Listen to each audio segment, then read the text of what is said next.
आप सभी को धनतेरस, भगवान धन्वंतरि की जयंती की बहुत बहुत शुभकामनाएं।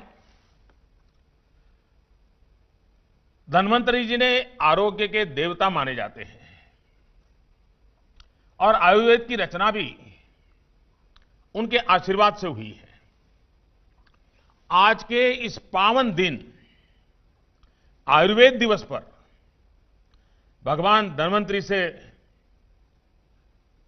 पूरी मानव जाति की प्रार्थना है कि वो भारत समेत पूरी दुनिया को आरोग्य का आशीष दें। साथियों, इस बार का आयुर्वेद दिवस गुजरात और राजस्थान के लिए विशेष है। हमारे युवा साथियों के लिए भी विशेष है। आज गुजरात के जामनगर में institute of teaching and research इन आयुर्वेदा को इंस्टीट्यूट ऑफ नेशनल इंपॉर्टेंस के रूप में मान्यता मिली है। इसी तरह जयपुर के राष्ट्रीय आयुर्वेद संस्थान को भी डीम्ड यूनिवर्सिटी के रूप में आज लोकार्पित किया गया है।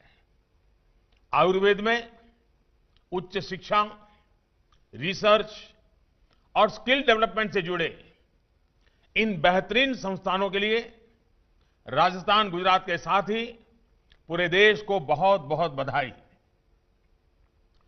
साथियों, आयुर्वेद भारत की एक विरासत है जिसके विस्तार में पूरी मानवता की भलाई है। ये देखकर किस भारतीय को खुशी नहीं होगी कि हमारा पारंपरिक ज्ञान अब अन्य देशों को भी समृद्ध कर रहा है। आज ब्राजील की राष्ट्रीय नीति में आयुर्वेद शामिल है। भारत अमेरिका संबंध हो, भारत जर्मनी रिश्ते हो, आयुष और भारतीय पारंपरिक चिकित्सा पद्धति से जुड़ा सहयोग निरंतर बढ़ रहा है। ये भी प्रत्येक भारतीय के लिए बहुत गर्व की बात है कि WHO ने, और अभी WHO के मुखिया और मेरे मित्र, उन्होंने एक बहुत महत्वपूर्ण घोषणा की है।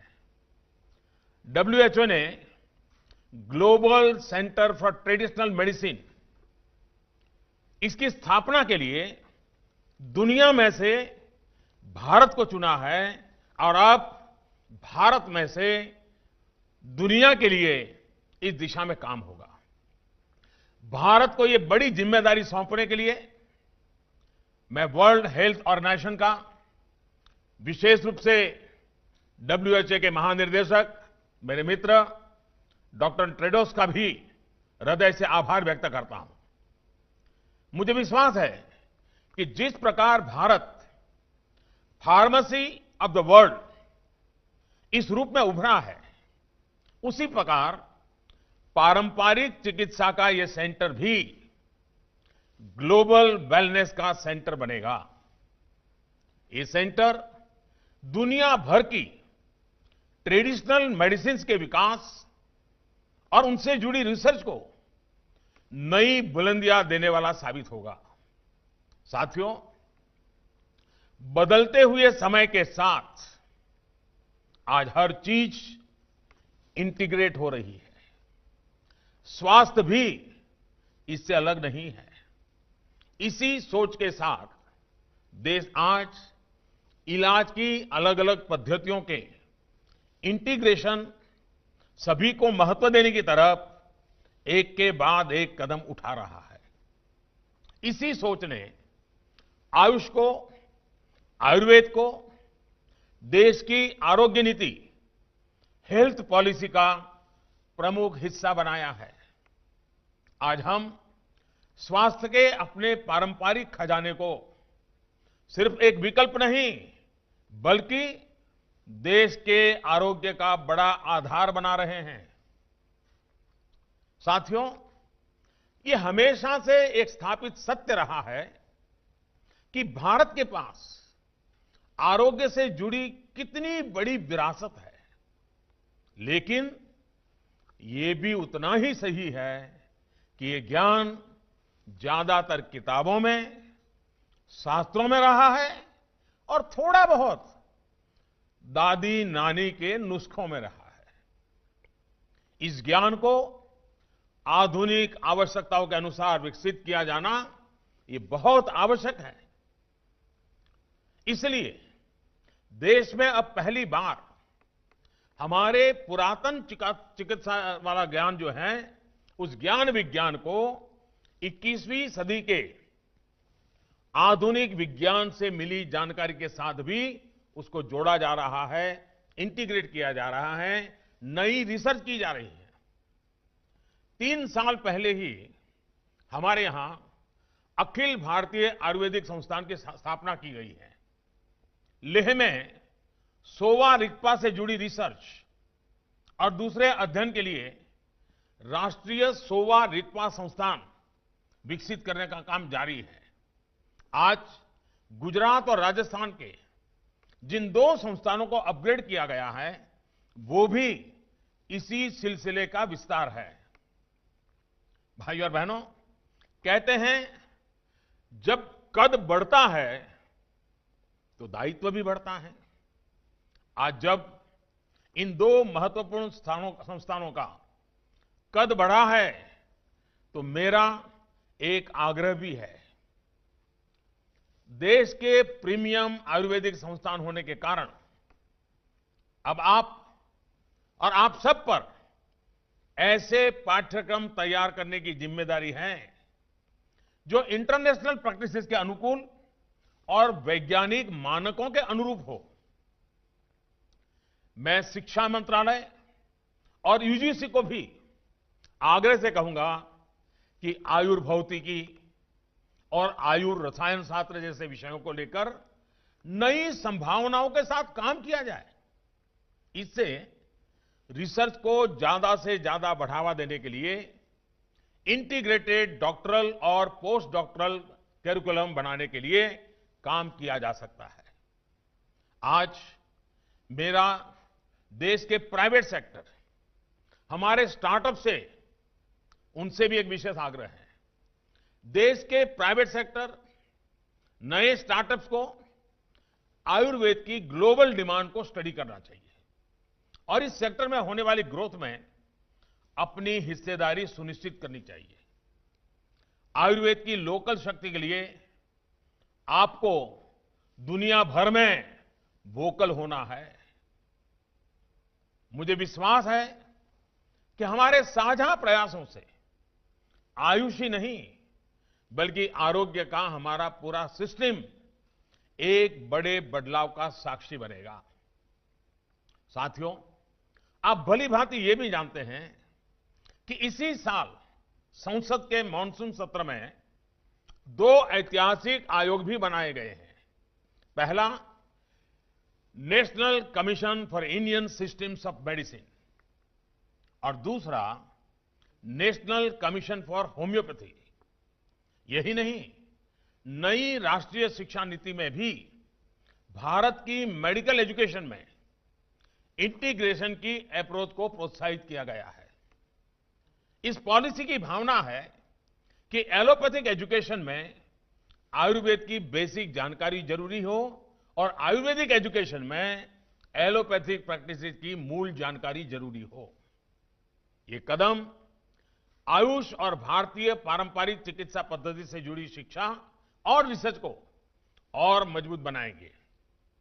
साथियों, 21वीं सदी का भारत अब टुकड़ों में नहीं, होलिस्टिक तरीके से सोचता है। हेल्थ से जुड़ी चुनौतियों को भी अब होलिस्टिक अप्रोच के साथ उसी तरीके से ही सुलझाया जा रहा है।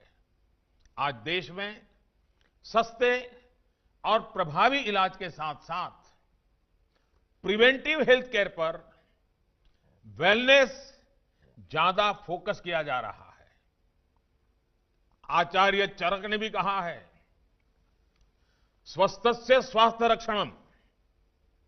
आतुरस्य विकार प्रशमन च, यानी स्वस्थ व्यक्ति के स्वास्थ्य की रक्षा करना और रोगी को रोग मुक्त करना, ये आयुर्वेद के उद्देश्य हैं। स्वस्थ व्यक्ति स्वस्थ ही रहे, इसी सोच के साथ ऐसे हर कदम उठाए जा रहे हैं जिससे बीमार करने वाली स्थितियां दूर हो। एक तरफ साफ सफाई, स्वच्छता, शौचालय, साफ पानी, धुआं मुक्त रसोई, पोषण, इन सभी पर ध्यान दिया जा रहा है, तो वहीं 1.5 लाख हेल्थ और वेलनेस सेंटर्स हिंदुस्तान के कोने कोने में तैयार किए जा रहे हैं। इनमें विशेष तौर पर 12,500 से ज्यादा आयुष वेलनेस सेंटर्स पूरी तरह आयुर्वेद को समर्पित हैं, आयुर्वेद से जुड़े बन रहे हैं। साथियों, वेलनेस का ये भारतीय दर्शन आज पूरी दुनिया को आकर्षित कर रहा है।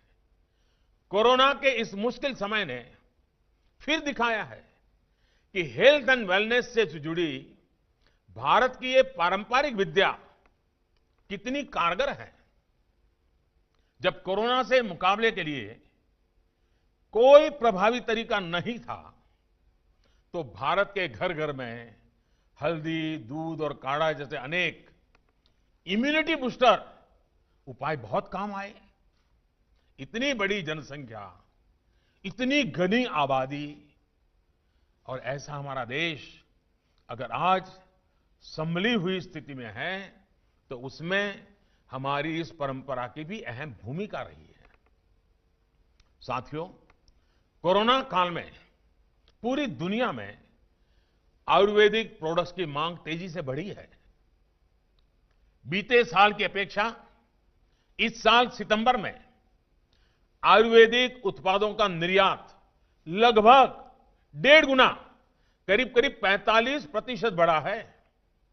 यही नहीं, मसालों के निर्यात में भी काफी बढ़ोतरी दर्ज की गई है।